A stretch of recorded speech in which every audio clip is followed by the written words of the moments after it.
네, 안녕하세요. 안녕하십니까. 네, 내년이 이제 뱀의 을사년이거든요. 네. 그래서 내년에 네. 이제 운세를 여쭤보고 있는데, 네. 삼재인 양띠분들은 네. 어떨까요? 양띠분들이요.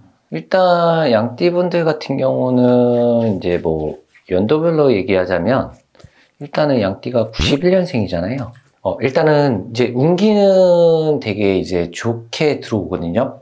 91년생들 같은 경우 내년에 뭐 해보자 뭐 아니면은 내가 할게 뭐 이런 게 진짜 운기가 강해요.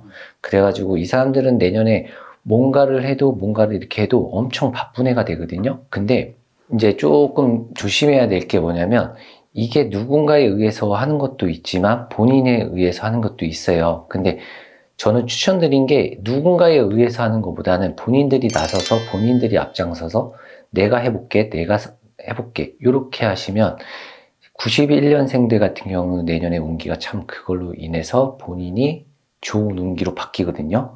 그러면서 이제 바빠지는 것도 있지만 일단은 사람만 조심하면 돼요. 사람만 조심하면 91년생들 같은 경우 내년에 본인들 것만 뭔가를 해도 커지고 뭔가를 해도 돈이 되고 요런 해가 되거든요. 그래서 쉽게 설명하면 91년생들 같은 경우는 내년 운기에 돈이 좀 열린다고 보시면 돼요. 그래서 투자하는 만큼 본인이 벌어가긴 하는데 그 투자도 본인에 의해서 해야 되지 남에 의해서 투자를 하면 그거는 사람 때문에 치이면서 본인이 나쁜 해가 되는 거거든요. 네, 그래서 본인이 그냥 오로지 혼자 나서서 혼자 하는 게 제일 좋다고 봅니다. 91년생은. 그 다음에 79년생. 네, 김희생 분들. 일단 79년생이랑 67년생은 약간 내년에 운기는 똑같다고 보시면 돼요. 일단은 금전문은 좀 막히고, 그리고 본인이 이제 뭔가를 사업을 하는 것도 잘 안 되실 거고, 이게 제가 생각한 것만큼 이제 그 움직임이 없을 거예요.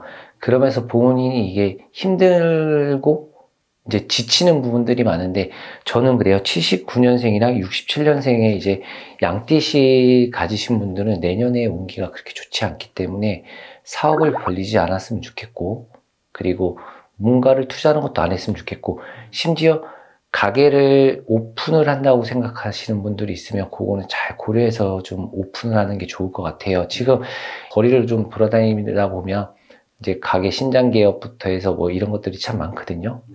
근데 일단은 내년에는 저는 그런 거 약간 비추라고 봅니다. 개업은 가급적이면. 네, 그런 걸 좀 비추라고 보시면 될 것 같아요. 네. 그리고 마지막으로 55년생 양띠 같은 경우는 네. 일단은 내년에 올해 이제 이동수, 변동수가 좀 많았을 거예요. 뭐 이리저리 뭐 이동하는 것도 있고 변동이 되는 것들도 좀 많은데 그 한마디로 이제 문서 이동들이 많았던 거죠. 그러면서 뭐 직장을 옮기신 분들도 있을 뿐더러 아니면 뭐 예를 들어서 이사를 간다는 분들도 있을 뿐더러 이제 등등 뭐 여러 가지가 있겠죠. 근데 내년에는 이제 뭐 다른 것적으로는 힘든 건 없는데 이게 55년생들 같은 경우는 내년에 이제 집안 쪽에서 이제 좀 시끄러운 일이 좀 많으실 거예요.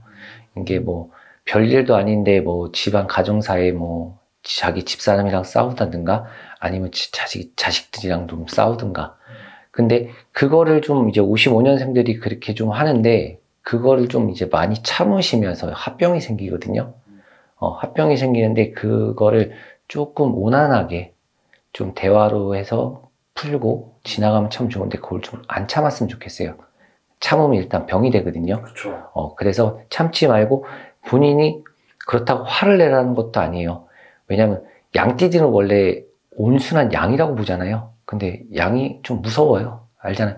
얘네가 온화하다고 열받으면 뿔을 끄집어내고 달려드는 스타일인데 그런 성향을 보이지 말고 그냥 온화하게 가족이든 누군가와 대화를 할 때 그냥 온화하게 편안하게 자기 걸 속마음을 표현을 해서 풀면 그나마 자기의 합병도 많이 가라앉으실 거고 뭐 병이 생기는 건 그런 거 좀 없어질 거거든요. 그러니까 55년생들은 내년에 그냥 조금 자기 거를 좀 속 표현을 좀 많이 했으면 좋겠다. 이렇게 점사가 나옵니다. 네, 알겠습니다. 감사합니다. 감사합니다.